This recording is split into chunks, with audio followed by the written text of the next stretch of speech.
বাংলার প্রাচীন স্থাপত্য কীর্তির এক অপূর্ব নিদর্শন হচ্ছে ষাট গম্বুজ মসজিদ।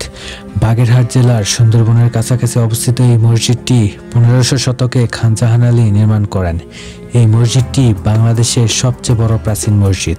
এটি প্রায় 160 ফুট লম্বা ও 108 ফুট চওড়া। এই স্থাপনায় রয়েছে 60টি প্রধান স্তম্ভ এবং 77টি গম্বুজ। তবে ষাট গম্বুজ নামটি এসেছে মূলত 60 কলাম বা 60 স্তম্ভ থেকে, যা স্থানীয় ভাষায় রূপ নিয়েছে ষাট গম্বুজে। প্রবেশ পথে চোখে পড়ে মুঘল স্থাপত্যের প্রভাব, পাথর ও ইটের নিখুঁত নিপুণতা। ভেতরে দাঁড়িয়ে উপরের দিকে তাকালে দেখা যায় সারি সারি গম্বুজ আর দেওয়ালের সূক্ষ্ম কারুকাজ। মসজিদের পাশ দিয়ে বয়ে গেছে ছোট ছোট খাল, যা একসময় নদীর সঙ্গে যুক্ত ছিল।